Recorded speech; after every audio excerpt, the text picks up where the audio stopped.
Au-delà des apparences. À la recherche du véritable visage de Jésus. Et si je vous disais que l'image de Jésus que vous voyez dans vos églises, vos maisons et vos films, celle d'un homme à la peau blanche, aux yeux bleus et aux cheveux châtains, n'a rien à voir avec l'apparence réelle de Jésus de Nazareth? Imaginez un instant que cette représentation familière ne soit pas simplement une inexactitude artistique, mais une transformation fondamentale de l'identité même de l'homme qui a changé le cours de l'histoire. Je m'appelle Thomas Lebrun et aujourd'hui, nous allons entreprendre un voyage extraordinaire à travers les Écritures, l'histoire et l'archéologie pour découvrir le véritable visage du Christ. Nous explorerons non seulement son appartenance ethnique et son apparence physique, mais aussi comment et pourquoi l'image d'un Jésus blanc s'est imposée dans notre conscience collective mondiale. Cette exploration va bouleverser certaines de vos convictions les plus profondes, mais elle vous offrira également une compréhension plus riche et plus authentique de celui que des milliards de personnes vénèrent. Car en fin de compte, la question n'est pas simplement de savoir à quoi ressemblait Jésus, mais pourquoi cela importe tant dans notre compréhension de son message et de son ministère. Bienvenue sur notre chaîne Histoire biblique. Si vous êtes nouveau parmi nous, nous sommes ravis de vous accueillir dans cette communauté où nous explorons les récits bibliques avec profondeur, nuance et passion. Notre mission est de vous offrir des histoires captivantes qui nourrissent à la fois l'esprit et l'âme. Si vous appréciez ce contenu, n'hésitez pas à vous abonner pour nous aider à construire ensemble une communauté vibrante autour de ces récits intemporels. La naissance d'une image, l'origine du Jésus européen. Pour comprendre comment nous en sommes arrivés à l'image actuelle de Jésus, nous devons remonter le temps et explorer les forces culturelles, politiques et théologiques qui ont façonné notre perception du Christ au fil des siècles. Dans les premières années du christianisme, les disciples de Jésus étaient principalement préoccupés par la préservation et la diffusion de ses enseignements. L'apparence physique du Christ n'était pas leur priorité. En fait, les premiers chrétiens évitaient soigneusement de représenter Jésus sous forme humaine, en partie à cause de l'interdiction juive des images, mais aussi parce que leur foi se concentrait sur le Christ ressuscité plutôt que sur l'homme historique de Nazareth. Rachel Montgomery, historienne de l'art sacré, m'a confié lors d'un entretien. Les premières représentations chrétiennes de Jésus étaient symboliques, un poisson, un berger ou l'agneau. Ce n'est qu'à partir du IIIe siècle que nous commençons à voir des images plus figuratives du Christ, et même alors, elles variaient considérablement selon les régions. En effet, les communautés chrétiennes primitives, disséminées à travers l'Empire romain et au-delà, ont naturellement commencé à représenter Jésus selon leurs propres caractéristiques ethniques. En Égypte, en Éthiopie et en Afrique du Nord, Jésus était souvent dépeint avec une peau foncée. Dans les régions de l'actuelle Turquie et de la Syrie, il reflétait les traits méditerranéens locaux. Dans chaque culture, le visage du Christ prenait l'apparence de ceux qui l'adoraient. Le tournant décisif survint avec l'émergence de l'Empire byzantin et l'adoption du christianisme comme religion officielle. Constantin le Grand, après sa conversion au IVe siècle, commanda des œuvres d'art représentant Jésus dans un style gréco-romain idéalisé, avec des proportions parfaites, des traits réguliers et une apparence noble. Cette image impériale du Christ Pantocrator, Christ tout-puissant, domina l'art byzantin pendant des siècles. Mais c'est pendant la Renaissance européenne que l'image de Jésus subit sa transformation la plus radicale. Des artistes comme Michel-Ange, Léonard de Vinci et Raphaël créèrent des représentations du Christ qui reflétaient les idéaux esthétiques de leur époque et de leur culture. Le Jugement dernier de Michel-Ange dans la chapelle Sixtine présente un Jésus musclé, à la peau claire et aux traits européens prononcés. La scène de Léonard de Vinci montre un Jésus aux traits délicats, typiquement italien, entouré de disciples qui ressemblent étrangement à des nobles florentins du XVe siècle. Jean-Philippe Durand, conservateur au musée d'art sacré de Lyon, explique: ces représentations n'étaient pas le fruit d'une recherche historique sur l'apparence réelle de Jésus. Elles exprimaient plutôt la théologie et l'esthétique de leur temps. Pour les artistes de la Renaissance, la beauté physique était le reflet de la perfection divine. Jésus, étant divin, devait donc incarner les canons de beauté en vigueur. Ces œuvres magnifiques sont devenues des icônes culturelles qui ont profondément influencé notre imagination collective. Elles ont défini l'apparence de Jésus non pas en fonction de la réalité historique, mais en fonction des idéaux européens de beauté et de divinité. Cependant, l'européanisation de Jésus n'est pas restée confinée au continent européen. Avec l'expansion des empires coloniaux européens à partir du XVe siècle, cette image du Christ a voyagé aux quatre coins du monde. Les missionnaires qui accompagnaient les conquistadors, les marchands et les administrateurs coloniaux apportaient avec eux non seulement la Bible, mais aussi des représentations visuelles de la foi chrétienne, des peintures, des statues et des gravures montrant un Jésus européen. Dans les Amériques, en Afrique et en Asie, les peuples colonisés se voyaient présenter un sauveur qui ressemblait étrangement à leurs conquérants. À mesure que le christianisme s'implantait dans ces sociétés, l'image du Christ blanc s'enracinait profondément dans leur conscience religieuse. Le père Antoine Mbamba, théologien congolais, observe « L'évangélisation était inséparable de la colonisation. Les missionnaires, même avec les meilleures intentions, présentaient un Christ à l'image des colonisateurs. Pour les Africains, la conversion au christianisme impliquait souvent l'acceptation non seulement d'une nouvelle foi, mais aussi d'une hiérarchie raciale implicite où le divin lui-même portait un visage blanc. Cette fusion entre christianisme et suprématie blanche eut des conséquences particulièrement dévastatrices dans le contexte de l'esclavage transatlantique. Les esclaves africains amenés aux Amériques se voyaient présenter un Dieu blanc qui, apparemment, sanctionnait leur asservissement. Les maîtres esclavagistes utilisaient sélectivement des passages bibliques pour justifier l'institution de l'esclavage, tout en présentant un sauveur qui partageait leur apparence ethnique. Cette manipulation spirituelle était si profonde que Frédéric Douglass, ancien esclave devenu abolitionniste, écrivit « Entre le christianisme du Christ et le christianisme de ce pays, je reconnais la plus grande différence possible. Le Christ véritable prêchait la libération des captifs, mais le Jésus représenté dans les plantations semblait cautionner leur captivité.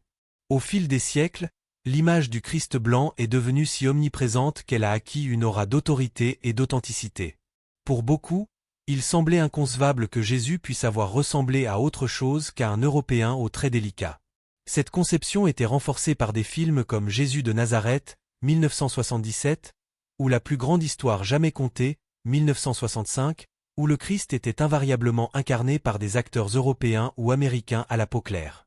Pourtant, cette représentation occidentalisée de Jésus contraste fortement avec les indices historiques, géographiques et bibliques concernant son apparence réelle. Pour découvrir le véritable visage du Christ, nous devons nous tourner vers les textes sacrés et le contexte historique de sa vie. Le silence des évangiles, ce que la Bible nous dit, et ne nous dit pas, sur l'apparence de Jésus. Face à la multitude d'images de Jésus qui saturent notre culture, un fait remarquable émerge. Les évangiles, Matthieu, Marc, Luc et Jean, sont presque complètement silencieux sur l'apparence physique de Jésus. Pour un personnage d'une telle importance historique et spirituelle, cette absence de description est frappante. Le professeur Samuel Bergeron, spécialiste des textes bibliques à l'Université de Montréal, souligne « Ce silence n'est pas accidentel ». Les évangélistes étaient moins préoccupés par l'apparence physique de Jésus que par son message et ses actions. Cette absence de description pourrait même être délibérée, afin que les croyants se concentrent sur la parole du Christ plutôt que sur son image. Néanmoins, quelques passages bibliques fournissent des indices indirects sur l'apparence possible de Jésus. L'un des plus cités se trouve dans le livre de l'Apocalypse, où l'apôtre Jean décrit une vision du Christ ressuscité. Sa tête et ses cheveux étaient blancs comme de la laine blanche, comme de la neige. Ses yeux étaient comme une flamme de feu. Ses pieds étaient semblables à de l'airain ardent, comme s'il avait été embrasé dans une fournaise, et sa voix était comme le bruit de grandes eaux. C'est ce que nous lisons dans Apocalypse chapitre 1er, versets 14 et 15. Cette description mystique a alimenté de nombreuses discussions sur l'ethnicité de Jésus. La référence aux cheveux blancs comme de la laine a été interprétée par certains comme suggérant une texture crépue ou frisée, caractéristique des cheveux africains. De même, la comparaison des pieds à de l'airain ardent pourrait indiquer une peau de couleur foncée, puisque l'airain chauffé dans une fournaise prend une teinte brun foncé ou noirâtre. Cependant, il est important de noter que cette description dans l'Apocalypse se réfère au Christ glorifié, dans une vision apocalyptique. Remplie de symboles, et non nécessairement à l'apparence historique de Jésus pendant son ministère terrestre. Un autre passage souvent cité dans ces discussions provient du livre d'Ésaïe, considéré comme une prophétie messianique. Il n'avait ni beauté, ni éclat pour attirer nos regards, et son aspect n'avait rien pour nous plaire. Ce verset d'Ésaïe chapitre 53, verset 2, suggère que l'apparence de Jésus n'était pas particulièrement remarquable ou attrayante selon les standards de son époque. Il était probablement un homme ordinaire, dont l'apparence ne se distinguait pas particulièrement de celle de ses contemporains. Si les textes bibliques nous offrent peu de descriptions directes de l'apparence de Jésus, Ils fournissent néanmoins de nombreux indices sur son contexte géographique, culturel et ethnique, des éléments qui peuvent nous aider à reconstruire une image plus précise de son apparence probable. Le contexte historique et géographique, Jésus, homme du Moyen-Orient. Pour comprendre à quoi Jésus ressemblait probablement, nous devons d'abord situer sa vie dans son contexte géographique et historique. Jésus est né à Bethléem, a grandi à Nazareth, et a passé l'essentiel de sa vie dans la région connue aujourd'hui comme Israël et la Palestine. Au 1er siècle de notre ère, cette région faisait partie de la province romaine de Judée. Le docteur Sarah Cohen, archéologue spécialisée dans le Proche-Orient ancien, explique « La Palestine du 1er siècle était un carrefour de culture et de peuples. Située à l'intersection de l'Afrique, de l'Asie et de l'Europe, cette région a toujours été un lieu de passage et de mélange. Sa population reflétait cette diversité, bien que la majorité des habitants aient été des Juifs de souche sémitique. Les peuples sémitiques, qui incluent les Juifs, les Arabes et d'autres groupes ethniques de la région, présentaient généralement une peau olivâtre ou brune, des cheveux noirs et des yeux foncés. Il existe bien sûr des variations individuelles, mais ces caractéristiques étaient prédominantes dans la région. Jésus, en tant que Juif de Palestine, appartenait à ce groupe ethnique. Il est donc très probable qu'il partageait ces traits physiques communs, une peau brune ou olivâtre, des cheveux noirs et frisés, et des yeux foncés. Son apparence aurait été similaire à celle des habitants actuels du Moyen-Orient, particulièrement des Palestiniens, des Syriens ou des Irakiens. L'idée que Jésus aurait pu avoir la peau claire, les yeux bleus et les cheveux châtains est historiquement improbable, affirme le professeur Antoine Sfer, historien des religions. Ces traits sont caractéristiques des populations d'Europe du Nord et étaient extrêmement rares dans le Levant antique. Si Jésus avait eu une telle apparence, cela aurait certainement été mentionné dans les évangiles comme une caractéristique distinctive. Un indice supplémentaire sur l'apparence de Jésus se trouve dans un épisode relaté dans l'évangile de Matthieu. Après l'arrestation de Jésus, alors qu'il se trouvait dans le jardin de Gethsémané, Judas dut indiquer qui était Jésus aux soldats venus l'arrêter en l'embrassant. Comme nous le lisons dans Matthieu 26, verset 48, celui qui le livrait leur avait donné ce signe. Celui que je baiserai, c'est lui, saisissez-le. Ce détail suggère que Jésus ne se distinguait pas physiquement de ses disciples ou des autres hommes juifs de son époque. Si son apparence avait été remarquablement différente, par exemple, s'il avait eu la peau très claire dans une région où la plupart des gens avaient la peau brune, un tel signe n'aurait pas été nécessaire. Un autre élément significatif concernant l'apparence probable de Jésus vient de l'épisode de sa fuite en Égypte, relaté dans l'évangile de Matthieu. Comme nous le lisons dans Matthieu chapitre 2, versets 13 à 15. Après leur départ, voici, un ange du Seigneur apparut en songe à Joseph, et dit, « Lève-toi, prends le petit enfant et sa mère, fuis en Égypte, et reste jusqu'à ce que je te parle, car Hérode cherchera le petit enfant pour le faire périr. » Joseph se leva, prit de nuit le petit enfant et sa mère, et se retira en Égypte. Il y resta jusqu'à la mort d'Hérode. L'Égypte, située en Afrique du Nord, était alors comme aujourd'hui peuplée majoritairement de personnes à la peau brune ou noire. Le fait que Joseph, Marie et l'enfant Jésus aient pu trouver refuge en Égypte sans attirer l'attention suggère qu'ils ne se démarquaient pas physiquement de la population locale. Si la Sainte Famille avait eu l'apparence d'Européens du Nord, leur présence en Égypte aurait été immédiatement remarquée, compromettant leur sécurité. Ces indices bibliques, combinés aux connaissances historiques et anthropologiques sur les populations du Levant au 1er siècle, nous permettent de dresser un portrait plus précis de l'apparence probable de Jésus. Loin de l'image européanisée qui domine. L'iconographie chrétienne depuis la Renaissance, le Jésus historique était probablement un homme de taille moyenne, à la peau brune, aux cheveux noirs et frisés, et aux traits sémitiques caractéristiques du Moyen-Orient. L'Afrique dans la Bible, une présence constante et significative. Pour approfondir notre compréhension du contexte ethnique de Jésus, il est essentiel d'explorer la présence africaine dans la Bible, un aspect souvent négligé dans les interprétations occidentales traditionnelles.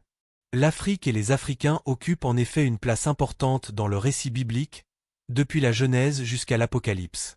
Dès les premiers chapitres de la Genèse, l'Afrique apparaît comme une région d'importance. Dans la description du Jardin d'Éden, nous lisons « Un fleuve sortait d'Éden pour arroser le jardin, et de là il se divisait en 4 bras. Le nom du premier est Pichon, c'est celui qui entoure tout le pays de Havila. Le nom du second fleuve est Guion, c'est celui qui entoure tout le pays de Couche. comme nous le voyons dans Genèse chapitre 2, versets 10 à 13. Le pays de Couche, mentionné ici, est généralement identifié comme correspondant à l'ancienne Éthiopie ou Nubie, dans la Corne de l'Afrique. Cette référence précoce établit déjà un lien géographique entre le récit biblique et le continent africain. L'Égypte, l'une des plus grandes civilisations de l'Antiquité, figure de manière proéminente tout au long de l'Ancien Testament. Elle est d'abord présentée comme un lieu de refuge lors de la famine, lorsqu'Abraham y séjourne temporairement, comme relaté dans Genèse 12. Plus tard, Joseph, vendu comme esclave par ses frères, s'élève jusqu'à devenir le second personnage le plus puissant d'Égypte, juste après Pharaon. L'histoire de Moïse et de l'Exode se déroule également en Égypte, qui est dépeinte à la fois comme un lieu d'oppression pour les Israélites asservis et comme le berceau où Moïse fut élevé en tant que prince égyptien. Ces récits témoignent des liens étroits entre l'histoire israélite et l'Afrique du Nord. Au-delà de l'Égypte, d'autres nations et peuples africains sont fréquemment mentionnés dans la Bible. Dans le livre de Jérémie, nous trouvons cette question rhétorique, un Éthiopien peut-il changer sa peau, et un léopard ses taches? Comme nous le lisons dans Jérémie chapitre 13, verset 23. Cette question indique que les personnes originaires d'Éthiopie étaient reconnues comme ayant la peau foncée, considérée comme une caractéristique distinctive. Le professeur Marcel Ngoyi, spécialiste des études bibliques africaines, explique « La présence africaine dans la Bible n'est pas anecdotique. L'Afrique n'est pas à la périphérie, mais au centre de nombreux récits bibliques. Des figures africaines importantes apparaissent à des moments cruciaux de l'histoire sacrée, démontrant l'interconnexion profonde entre le monde biblique et le continent africain. Dans le Nouveau Testament, l'une des références les plus intrigantes aux Africains est l'histoire de Simon de Cyrène. Comme nous le lisons dans Marc chapitre 15, verset 21, ils forcèrent à porter la croix de Jésus un passant qui revenait des champs, Simon de Cyrène, père d'Alexandre et de Rufus. Cyrène était une ville d'Afrique du Nord, située dans l'actuelle Libye. Simon, originaire de cette région, fut contraint par les soldats romains de porter la croix de Jésus sur le chemin du Calvaire. Bien que l'origine géographique de Simon suggère qu'il était probablement à la peau foncée, le texte ne mentionne pas explicitement sa couleur de peau. Néanmoins, sa présence dans ce moment crucial de la Passion montre l'implication d'un Africain dans l'histoire même du salut chrétien. Un autre exemple significatif est l'histoire de l'eunuque éthiopien, relatée dans les Actes des Apôtres. Comme nous le lisons dans Actes chapitre 8, versets 26 à 40, Philippe, l'un des disciples de Jésus, rencontre cet homme, un haut fonctionnaire à la cour de la reine d'Éthiopie, Candace. Philippe lui explique l'Évangile, et l'eunuque éthiopien devient l'un des premiers convertis non-juifs au christianisme. L'eunuque éthiopien représente les prémices de l'expansion du christianisme vers l'Afrique, observe le père Jean-Marc Ella, théologien camerounais. Son baptême symbolise l'universalité du message chrétien, qui transcende les frontières ethniques et culturelles. Ce n'est pas un hasard si l'un des premiers convertis mentionnés dans le Nouveau Testament est un Africain. Ces références bibliques à l'Afrique et aux Africains suggèrent que l'interaction entre les anciens Israélites, les premiers chrétiens et les populations africaines était plus significative qu'on ne le reconnaît souvent. La proximité géographique de la Palestine avec l'Égypte et d'autres régions d'Afrique du Nord, ainsi que les échanges commerciaux et culturels constants entre ces régions, rendaient les contacts fréquents et naturels. Dans ce contexte, l'idée que Jésus et ses ancêtres aient pu avoir des liens avec l'Afrique ou des origines africaines n'est pas aussi improbable qu'elle pourrait le sembler à première vue. La généalogie de Jésus, telle que présentée dans les évangiles de Matthieu et Luc, remonte à travers de nombreuses générations, incluant des personnages comme le roi David, dont la lignée comprenait Ruth la Moabite, illustrant déjà la diversité ethnique présente dans l'ascendance de Jésus. Perspective savante. Ce que la science nous apprend sur l'apparence de Jésus.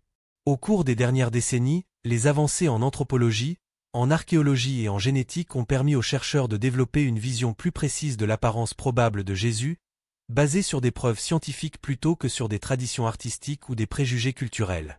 En 2001, une équipe d'anthropologues médico-légaux dirigée par Richard Neave, expert en reconstruction faciale à l'Université de Manchester, a entrepris un projet fascinant. En utilisant des techniques avancées de reconstruction faciale, combinées à l'analyse de restes squelettiques datant du 1er siècle découverts en Galilée, ainsi qu'à des descriptions historiques des populations sémitiques de la région, ils ont créé une représentation de ce à quoi un juif typique de Galilée aurait ressemblé à l'époque de Jésus.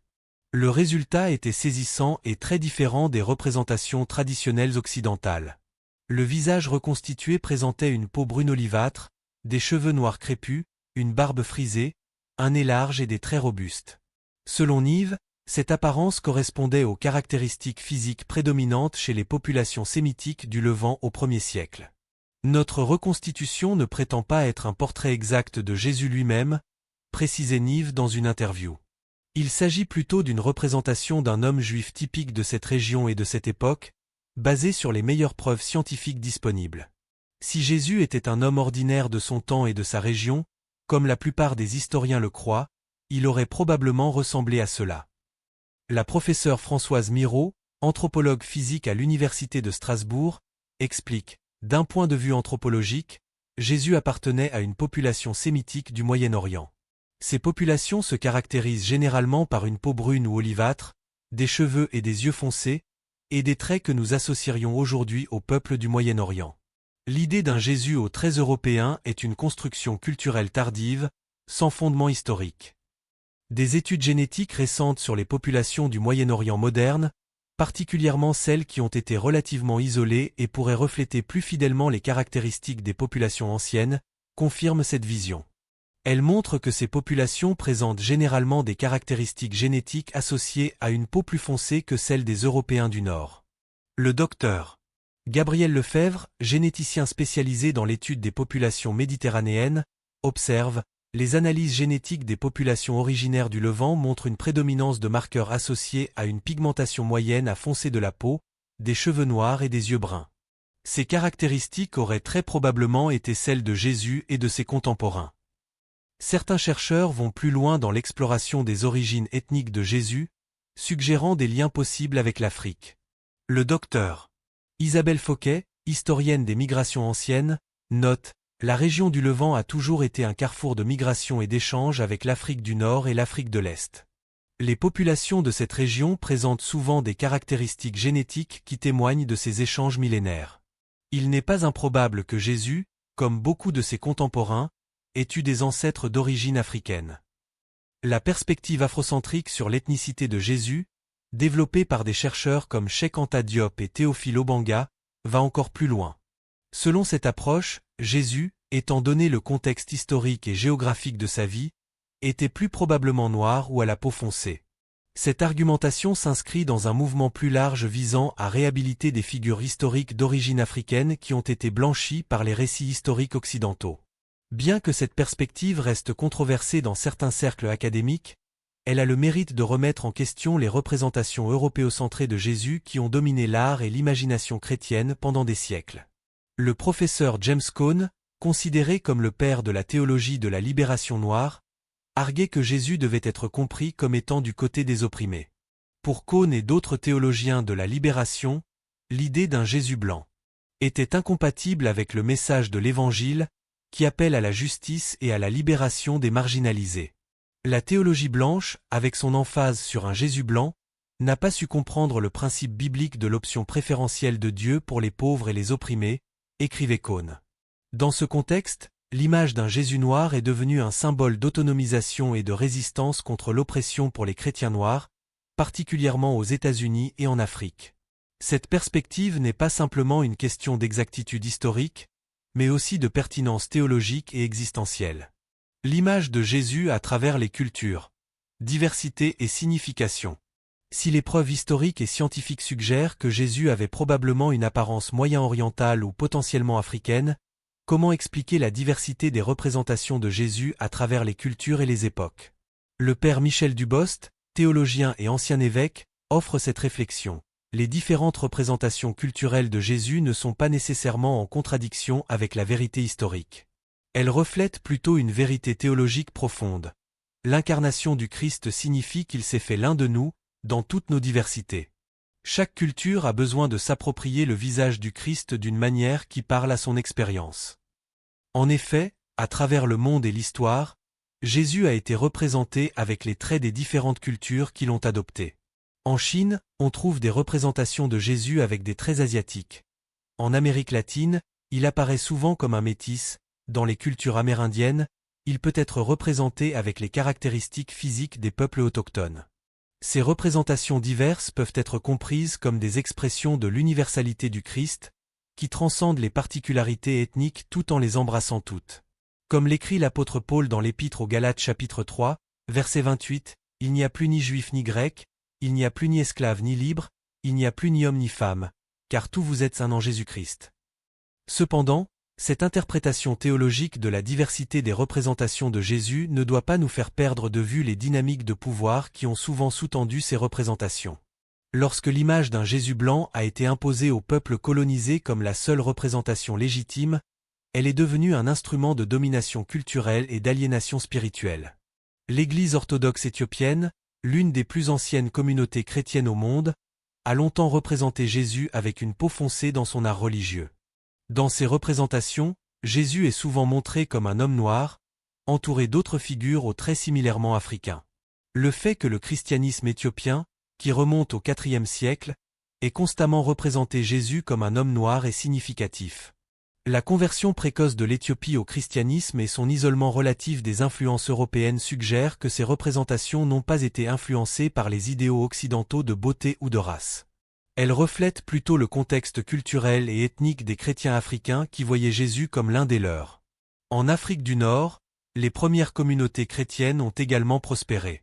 Alexandrie, en Égypte, est devenue l'un des centres les plus importants de la pensée chrétienne dans le monde antique.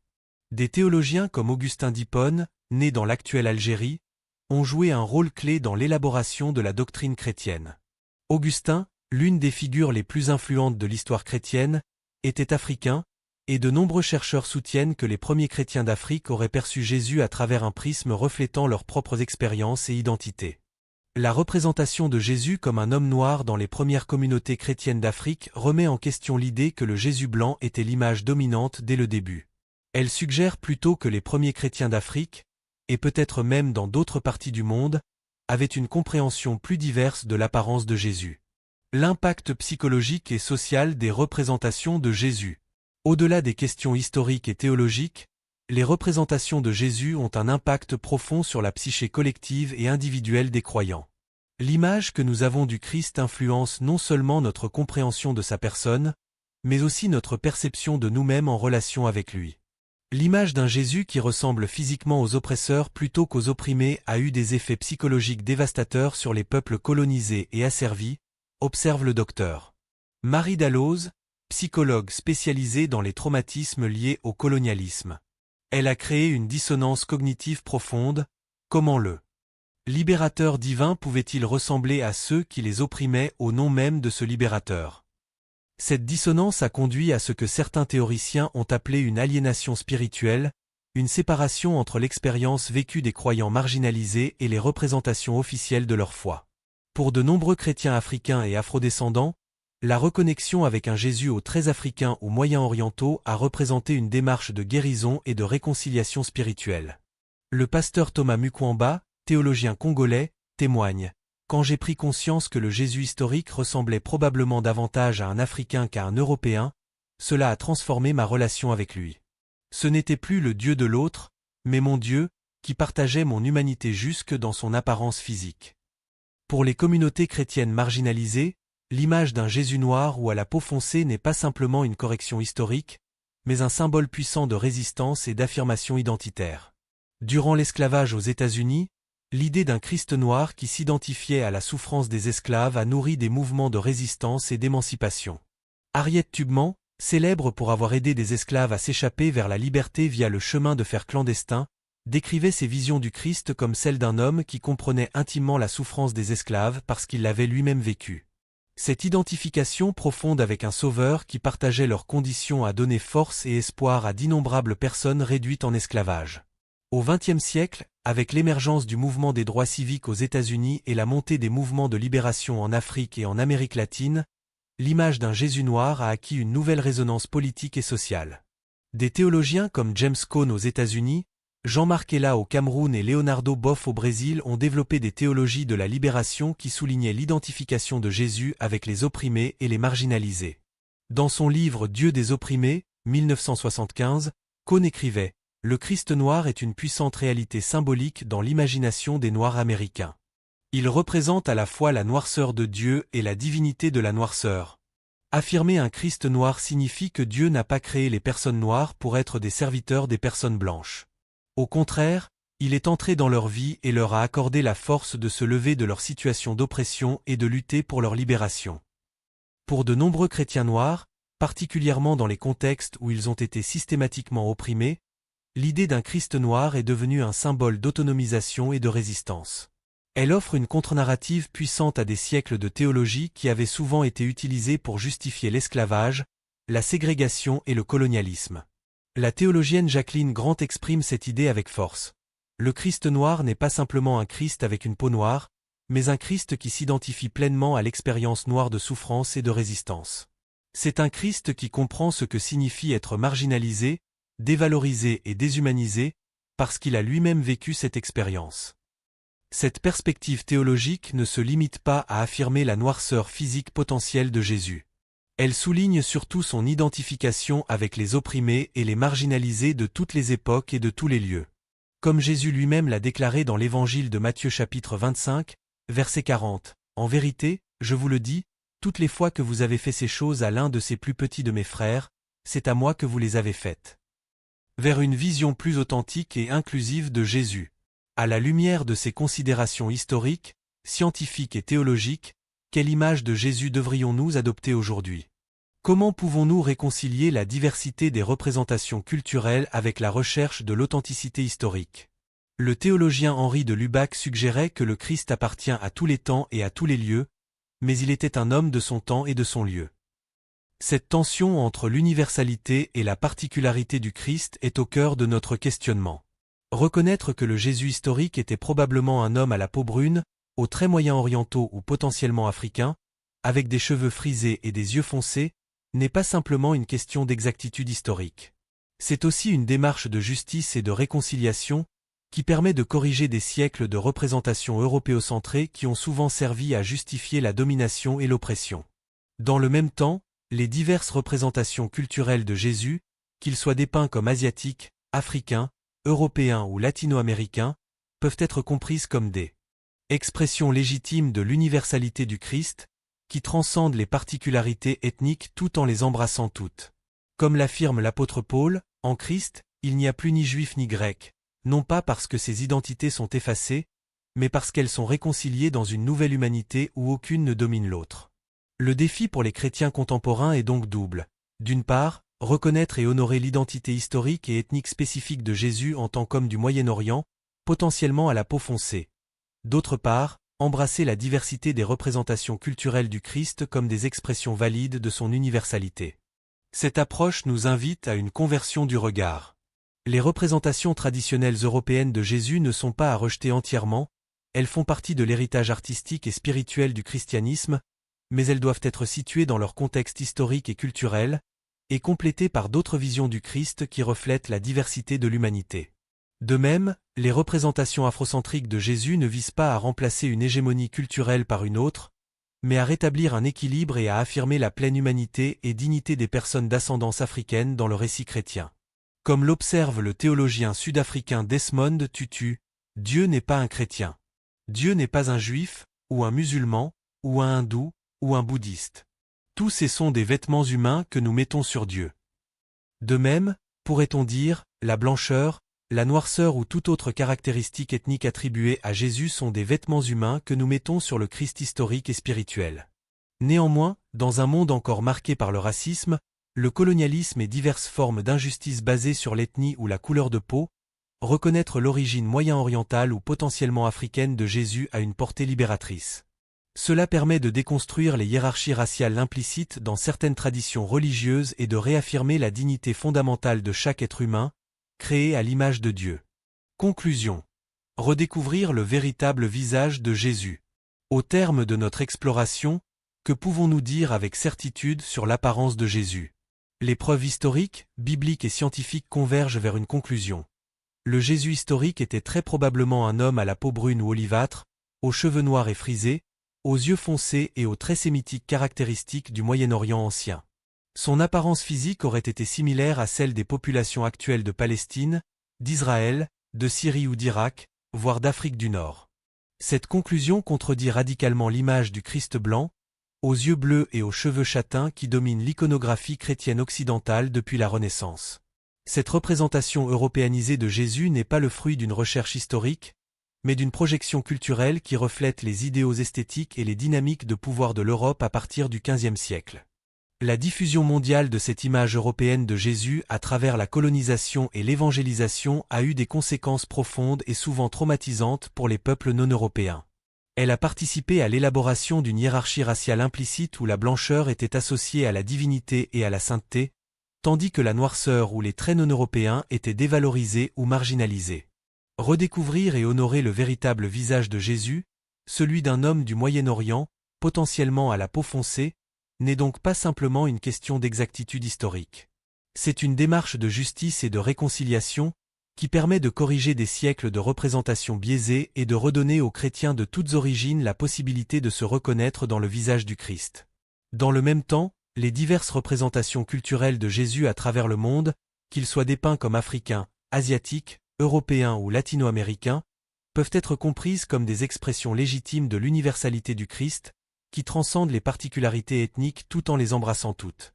Le défi pour les chrétiens contemporains est donc de cultiver un regard plus critique et plus inclusif sur les représentations de Jésus. Il s'agit d'être conscient des dynamiques historiques, culturelles et politiques qui ont façonné ces images, et de travailler à une vision du Christ qui honore à la fois sa particularité historique et son universalité spirituelle. 3 leçons essentielles se dégagent de notre exploration. Premièrement, les représentations de Jésus ne sont jamais neutres. Elles reflètent toujours des contextes culturels, des idéaux esthétiques et souvent des dynamiques de pouvoir.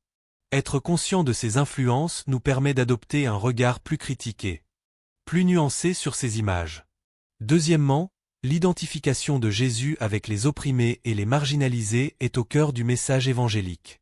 Que nous acceptions ou non l'idée d'un Jésus à la peau foncée, nous ne pouvons ignorer son identification explicite avec les plus petits, les pauvres, les persécutés, les exclus de toutes les sociétés.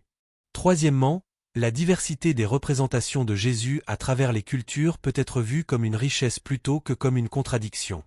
Elle témoigne de l'universalité du Christ, qui transcende les particularités culturelles tout en s'incarnant dans chacune d'elles. Ces réflexions nous invitent à nous poser des questions profondes. Comment notre image mentale de Jésus influence-t-elle notre relation avec lui et notre compréhension de son message? Dans quelle mesure nos représentations du divin reflètent-elles des préjugés culturels ou raciaux inconscients? Comment pouvons-nous honorer à la fois la particularité historique de Jésus en tant qu'homme du Moyen-Orient et son universalité en tant que figure spirituelle qui transcende les frontières ethniques et culturelles? Je vous invite à méditer sur ces questions et à partager vos réflexions dans les commentaires ci-dessous. Votre perspective unique enrichira notre compréhension collective de ce sujet complexe et fascinant. Merci infiniment d'avoir suivi cette exploration du véritable visage de Jésus. Si ce contenu vous a touché, inspiré ou fait réfléchir, n'hésitez pas à vous abonner à notre chaîne Histoire biblique pour d'autres analyses profondes des récits bibliques. Dans nos prochaines vidéos, nous continuerons à explorer des aspects souvent négligés ou mal compris des Écritures, toujours avec un souci d'authenticité historique et de pertinence spirituelle. Que Dieu vous bénisse et vous accompagne dans votre quête de vérité et de compréhension.